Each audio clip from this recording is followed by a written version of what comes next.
नमस्कार विद्यार्थी मित्रांनो, मी निशिकांत पवार तुम्हा सगळ्यांचं विजन गव्हर्नमेंट जॉब या एज्युकेशनल प्लॅटफॉर्मवरती अगदी मनापासून स्वागत करतो.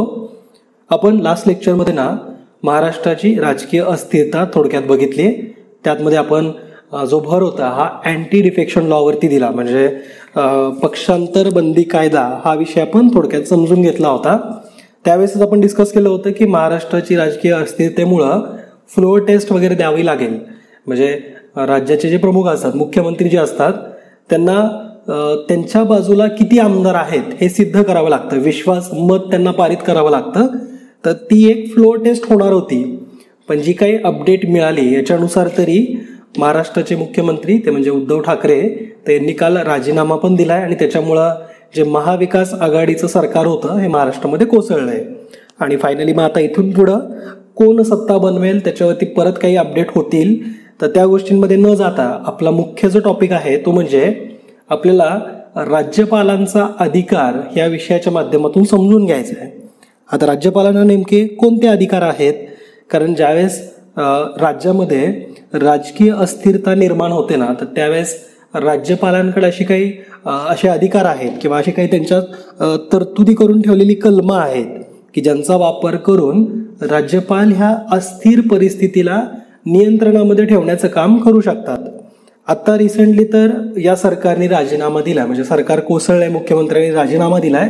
त्यामुळे फ्लोअर टेस्ट वगैरे होणार नाहीये, कारण त्यांनी ऑलरेडी मान्य केले की आमच्या बाजूला म्हणजे आमदारच नाही आहेत आणि त्यांनी मग त्यामुळे राजीनामाच दिलाय. तर आता फ्लोअर टेस्ट होणार नाही. पण जर फ्लोअर टेस्ट झाली असती तर त्या केसमध्ये राज्यपालांकडे नेमके कोणते अधिकार होते किंवा राज्यपालांची शक्ती इथे त्यांनी कशी वापरली असती ती आपण या टॉपिकच्या माध्यमातून समजून घेऊ. तर मुख्य म्हणजे अगदी थोडक्यात मी पुन्हा एकदा भारताची लोकशाही कशी आहे हे तुम्हाला थोडक्यात समजून सांगतो, म्हणजे तुम्हाला पुढे जाऊन समजणार आहे की राज्यपालांचा नेमका कोणता रोल होता याच्यामध्ये. तर भारतामध्ये संसदीय लोकशाही आहे, म्हणजे पार्लमेंटरी डेमोक्रेसी आपल्या देशामध्ये आहे, जी 3 मुख्य घटकांवरती आधारित आहे, ज्यापैकी 2 घटक हे एकमेकांशी लिंक आहेत. ते कसे आणि ते कोणते घटक? तर लेजिस्लेचर, एक्झिक्युटिव्ह आणि ज्युडिशियरी. लेजिस्लेचर म्हणजे विधिमंडळ, एक्झिक्युटिव्ह म्हणजे कार्यकारी मंडळ आणि न्यायमंडळ म्हणजे ज्युडिशियरी. तर ह्या 3 मुख्य घटकांवरती आधारित लोकशाही आपली. आणि आपल्या लोकशाहीच्या पिलरमध्ये म्हणजे पार्लमेंटरी लोकशाहीमध्ये विधिमंडळ आणि कार्यकारी मंडळ हे एकमेकांशी लिंक आहेत. ते कसे? आता थोडक्यात मी अगदी ढोबळ भाषेमध्ये सांगतो, म्हणजे अशी आपण एक्झाम्पल वगैरे बघून समजून घेऊ, म्हणजे सगळा मुद्दा आपल्याला इथं क्लिअर करायचा आहे. विधिमंडळ म्हणजे काय असतं, लेजिस्लेचर म्हणजे काय असतं, तर हा जो काही आपल्या देशामध्ये जेवढे काही खासदार आहेत किंवा जे आमदार आहेत राज्यामधले, तर यांच्या गटाला विधिमंडळ असं म्हटलं जातं. ठीक आहे, म्हणजे आमदारांचा गट हा राज्यासाठी आणि देशामध्ये खासदारांचं गट त्याला आपण विधिमंडळ म्हणूयात.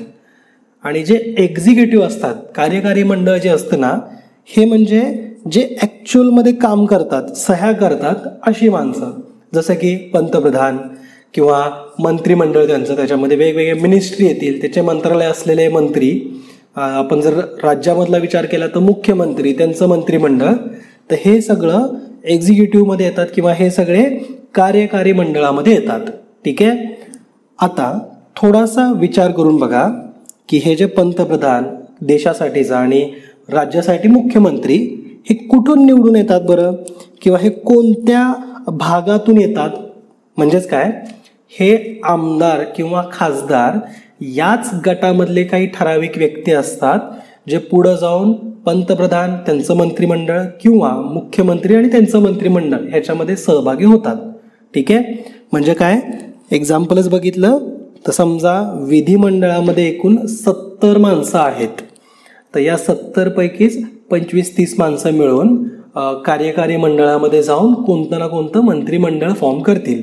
राज्यामध्ये मुख्यमंत्री आणि मुख्यमंत्र्यांचं मंत्रिमंडळ, देशामध्ये पंतप्रधान आणि त्यांचं मंत्रिमंडळ. ठीक आहे, तर ही अशी पद्धत भारताने अवलंबली, आपल्या राज्यघटनेनं अवलंबली, म्हणून आपण संसदीय लोकशाहीमध्ये आहोत. ठीक आहे, जगात साधारण 3 प्रकारच्या लोकशाही असतात. एक म्हणजे संसदीय लोकशाही, दुसरी म्हणजे अध्यक्षीय लोकशाही म्हणजे प्रेसिडेंटल डेमोक्रेसी, आणि तिसरी म्हणजे ह्या दोघांचं मिक्सचर. तर अमेरिकेमध्ये वगैरे अध्यक्षीय लोकशाही आहे किंवा प्रेसिडेंटल लोकशाही आहे. भारतामध्ये जी आहे ती म्हणजे संसदीय लोकशाही. ही का अशी आहे? कारण लेजिस्लेचरमधूनच काही माणसं एकत्र येऊन एक्झिक्युटिव्हचा भाग बनतात. म्हणजेच विधिमंडळामधलाच एक गट हा मंत्रिमंडळ बनतो, म्हणजे कार्यकारी मंडळामध्ये येतात. आणि म्हणून हे दोन्ही गोष्टी इंटरलिंक होत आहेत. एक्झिक्युटिव्ह आणि लेजिस्लेचर हे एकमेकांशी इंटरलिंक होत आहेत. ठीक आहे. अगदी अगेन सोप्या भाषेत सांगायचं झालं ना तर लेजिस्लेचर हे एक असा माणसांचा गट आहे, गाव आहे. आणि त्याच गावातले 10-15 जण मिळून त्या गावाची ग्रामपंचायतमध्ये बनतायत, ग्रामपंचायतीचा भाग बनतायत किंवा ग्रामपंचायत बनवतायत. तर हे ग्रामपंचायत कुठल्या सदस्यांमधून बनली आहे? तर याच गावामधून, ज्या गावाला आपण विधिमंडळ असं म्हणतो.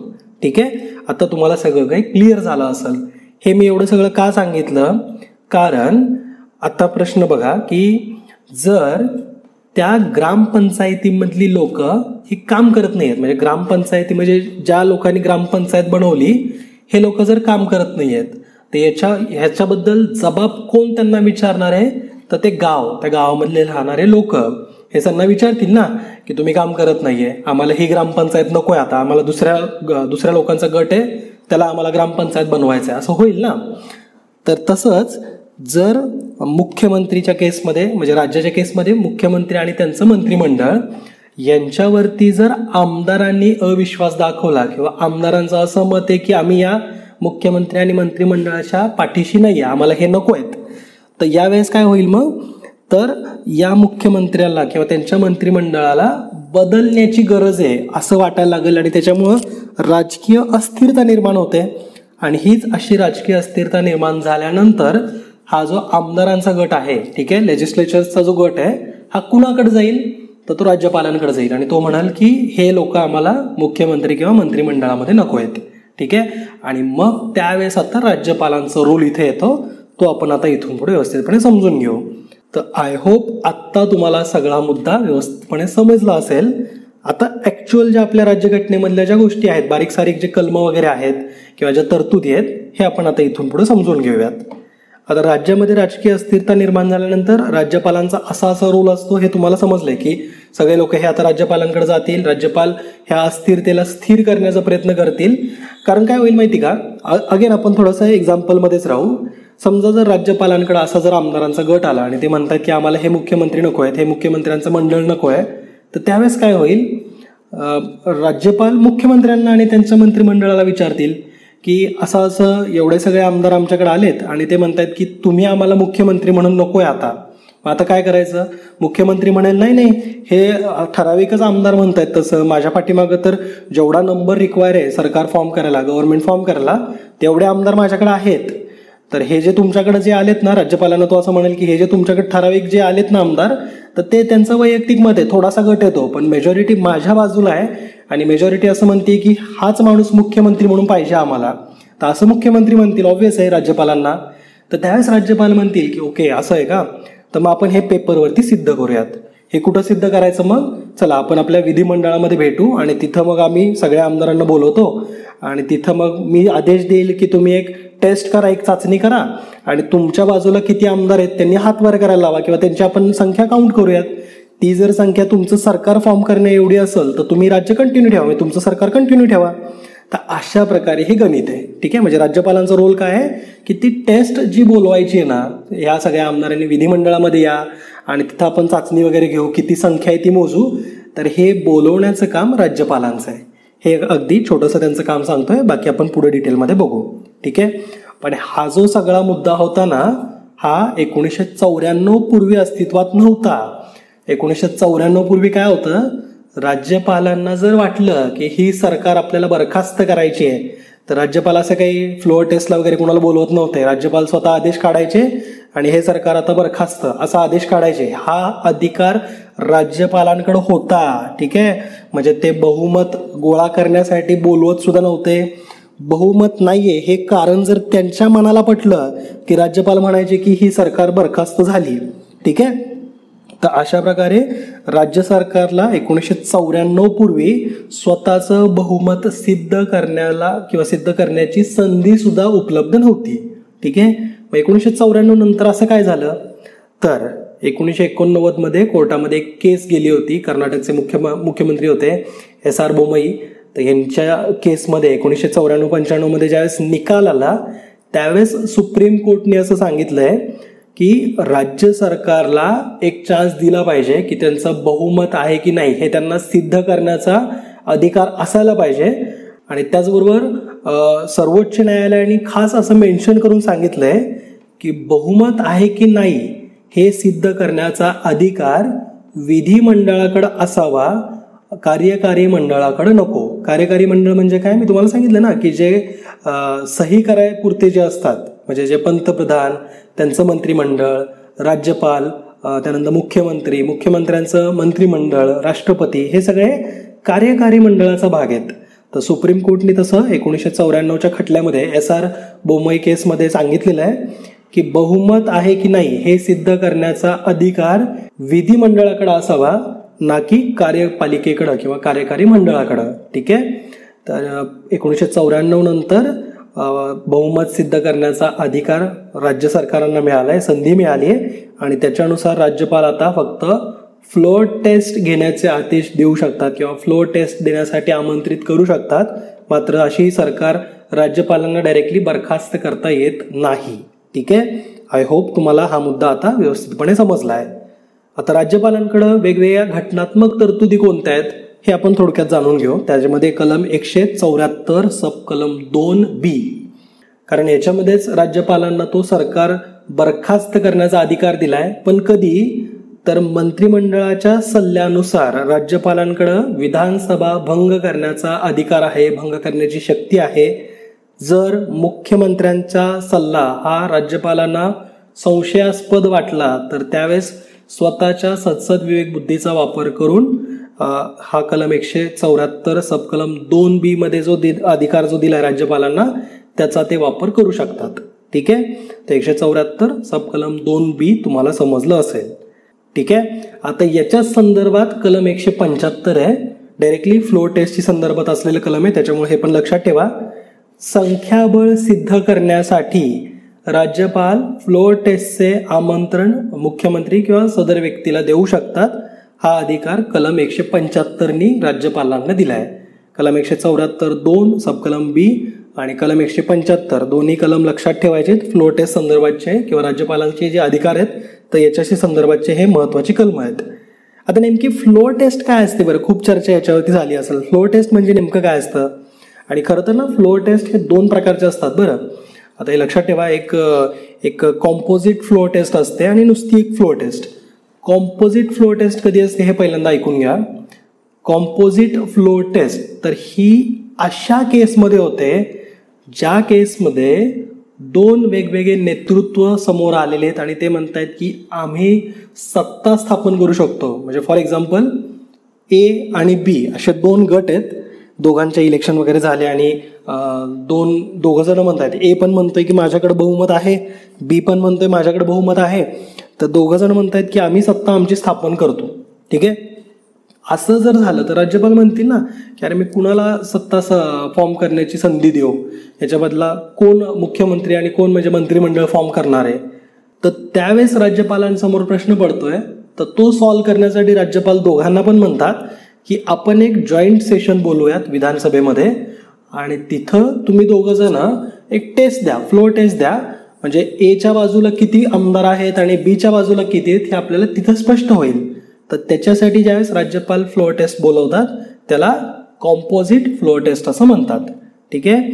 तर हे सरकार बनवण्यापूर्वी झालेली टेस्ट आहे. ठीक आहे. जस्ट इलेक्शन झालेत आणि त्याच्यानंतर 2 गट समोर येतात आणि मला सत्ता स्थापन करण्याची संधी द्या असं दोघं पण म्हणतात. तर त्या केसमध्ये म्हणजे सरकार बनण्यापूर्वी जी आपण सध्या फ्लोअर टेस्टची जी चर्चा करतोय तर ती सरकार बनल्यानंतरची आहे. सरकार बनलंय, 2.5 वर्ष झालेत आणि आता कुठं अविश्वास त्यांच्यावरती व्यक्त होतोय. तर म्हणून मग फ्लोअर टेस्ट बोलवायचं सुरू होतं, पण तो प्रश्नच मिटलेला आहे. आपल्या मुख्यमंत्र्यांनी राजीनामा वगैरे देऊन बसलेत. ठीक आहे. तर कॉम्पोजिट फ्लोअर टेस्ट तुम्हाला थोडक्यात समजले. आता ही जी फ्लोअर टेस्ट असते ती कशासाठी असते, तर हे एक फ्लोअर टेस्ट म्हणजे ही एक मेकॅनिझम आहे की ज्याच्यानुसार आपल्याला संख्याबळ मोजता येतं. ठीक आहे. मग ते इलेक्ट्रॉनिक डिजिटल माध्यमातून होईल किंवा हात वर करून काउंट केले जातील किंवा ध्वनिमत सुद्धा असतं. मग ते सध्या इथं नाही यूज करत, बट हे सुद्धा एक बहुमत मोजण्याचा एक प्रकार आहे, हा तुम्हाला माहिती असावा. ठीक आहे. हे फ्लोअर टेस्ट हे एक सांविधानिक तंत्र आहे की ज्याचा वापर करून संख्याबळ मोजलं जातं आणि त्याच्यानुसार मग गव्हर्नमेंट राहणार की पडणार हे डिसाईड होतं. ठीक आहे. आता एक्झाममध्ये आपल्याला अगदी सिम्पल क्वेश्चन आला तर असं येऊ शकतो की फ्लोअर टेस्ट केंद्रासाठी किंवा पंतप्रधान पदासाठी कुठं बोलवायची, राज्यसभेमध्ये का लोकसभेमध्ये. आणि इथं राज्यामध्ये राज्य सरकार संदर्भातच्या फ्लोअर टेस्टमध्ये ती विधान परिषदेमध्ये बोलवायची का विधानसभेमध्ये. तर सगळ्या राज्यांमध्ये काही विधान परिषद आहे का, नाही आहे. सगळ्या राज्यांमध्ये विधानसभा आहे का, तर आहे. तर विधानसभेमध्ये ती बोलवली जाते आणि केंद्रामध्ये ती लोकसभेमध्येच बोलवली जाते. ठीक आहे. तर जे स्पीकर असतात तर ते लोकसभा आणि इकडं राज्यामध्ये विधानसभा इथं फ्लोअर टेस्ट कंडक्ट करतात. ओके. राज्यपाल फ्लोअर टेस्ट कंडक्ट करत नाहीत, म्हणजे ते तिथं उपस्थित राहून काउंट करत नाहीत, पण ते फ्लोअर टेस्टचे आदेश फक्त देऊ शकतात. ठीक आहे. हे पण फॅक्ट तुम्हाला माहिती असावी. आता असं जर झालं इन केस की एखादं सत्र चालू आहे, ठीक आहे, म्हणजे अधिवेशनं सुरू असतात ना, मान्सून अधिवेशन वगैरे, दिवाळी हिवाळी अशा अधिवेशनं सुरू असतात. तर जर अधिवेशन सुरू असताना जर फ्लोअर टेस्ट बोलवायचे असेल तर ते कोण बोलवणार, हा इंटरेस्टिंग फॅक्ट किंवा इंटरेस्टिंग क्वेश्चन बनेल. तर ज्या वेळेस असे सत्र सुरू असतात, विधानसभेचे सत्र सुरू असतात, तर त्यावेळेस फ्लोअर टेस्टचे आदेश हे स्पीकर त्या हाऊसचे, त्या विधानसभेचे स्पीकर जे असतात तर ते आदेश देतात की आपण आता फ्लोअर टेस्ट बोलू, किंवा जे अध्यक्ष असतात तर ते फ्लोअर टेस्ट बोलवण्याचे आदेश देतात किंवा आमंत्रण देतात. ठीक आहे. हे कधी, जर विधानसभेमध्ये कुठलं सत्र सुरू असेल तर. ठीक आहे. हा अपवाद लक्षात ठेवायचा आहे, बाकी वेळेस हा अधिकार राज्यपालांचाच आहे. ओके. तर एवढे काही इंटरेस्टिंग फॅक्ट्स तुम्हाला या लेक्चरच्या माध्यमातून सांगायचे होते. आय होप बऱ्याचशा गोष्टी तुम्हाला व्यवस्थितपणे समजल्या असतील. याच्यामध्ये आणखीन काही बारकावे आहेत, जसं की कलम 163 जे आहे तर ते राज्यपालांच्या दृष्टिकोनातून महत्त्वाचं आहे, कारण ह्याच कलम 163 नुसार राज्यपालांना त्यांच्या विवेकाचा वापर करून निर्णय घेण्याचा अधिकार मिळालाय आणि जो अधिकाराचा वापर करून राज्यपाल फ्लोअर टेस्ट बोलवू शकतात. ठीक आहे. कारण ते तिथं स्वतःच्या विवेकाचा वापर करतायत. आता याच्या व्यतिरिक्त समजा जर आपल्याला महाराष्ट्रात फ्लोअर टेस्ट बघायला मिळाली असती आणि मग त्यावेळेस तुमच्या मनात, जर तुम्ही अभ्यासू असाल तर तुमच्या मनात बऱ्याचशा अशा प्रश्नांनी जागा घेतली असती, जसं की तुम्हाला वाटेल सर फ्लोअर टेस्टला बोलवलंय खरं आहे आणि शिवसेनेचे मुख्यमंत्री आहेत, तर शिवसेनेचे जेवढे आमदार आहेत त्यांनी फॉर एक्झाम्पल हे हात वर करून दाखवायचं की आमचा पाठिंबा आहे की नाही. तर लेट्स से की शिवसेनेच्या लोकांनी, आमदारांनी हात वर केला, एकनाथ शिंदे गटाने नाही केला, पण बीजेपीने हात वर केला, तर काय होईल. आता मुद्दा अगदी पहिल्या लेक्चरला जसं आपण बघितलं तसंच बघूयात. महाराष्ट्रामध्ये संख्याबळ किती दाखवायचे सत्ता स्थापन करण्यासाठी, 145. बीजेपीकडे आय थिंक 105 106 काहीतरी आहे आणि शिवसेनेकडे लेट्स आहे की अजून सुद्धा एक 20 स्वतःचे आमदार आहेत. ठीक आहे. बाकीचे म्हणजे एकनाथ शिंदे गटाकडे आहेत असं आपण म्हणू. तर जर बीजेपीचे 105 106 अधिक शिवसेनेवाल्यांनी पण, त्यांच्या आमदारांनी पण हात वर केला, राष्ट्रवादी आणि काँग्रेसनी पण हात वर केला की आमचा पाठिंबा आहे या सरकारला, तर त्या केसमध्ये मग फ्लोअर टेस्ट काय होणार, म्हणजे मुख्यमंत्री जिंकतील ना. तर असं नाही करतायत. का नाही करतायत, बीजेपीचे आमदार का हात वर नाहीत करणार, कारण आता एक व्हिप नावाचा प्रकार असतो. म्हणजे काय, फ्लोअर टेस्टच्या आधी प्रत्येक पार्टी त्यांच्या आमदारांची बैठक घेते आणि त्याच्या वेळेस पार्टीकडून किंवा त्या पक्षाकडून व्हिप दिलं जातं प्रत्येकासाठी. म्हणजे त्यांना सांगितलं जातं की तुम्ही उद्या काय करायचं आहे, म्हणजे पक्षाला त्या पाठिंबा द्यायचा आहे, सरकारला पाठिंबा द्यायचा आहे की नाही, हा निर्णय त्या व्हिपमध्ये घेतला जातो. म्हणजे ती व्हिप दिली जाते आणि त्याच्यानुसार मग ठरतं की आमच्या पक्षाचं सगळं ठरलेलं आहे की आम्ही हात वर करणार नाही किंवा करणार आहे. आणि त्याच्या अगेन्स्ट जर कोणी काम केलं, म्हणजे ऑलरेडी तर व्हिपमध्ये सांगितलं होतं की आपण म्हणजे हात वर नाही करायचा, संख्याबळ आपलं दाखवायचं नाही आहे या सत्तेला, पण समजा लेट्स आहे बीजेपीच्या 30-40 आमदारांनी हात वर केला आणि दाखवला की आमचा ह्या सरकारला पाठिंबा आहे, तर काय होईल, तर त्या 20-30 आमदारांवरती कारवाई होणार, कारण त्यांनी त्या व्हिपचं उल्लंघन केलेलं आहे.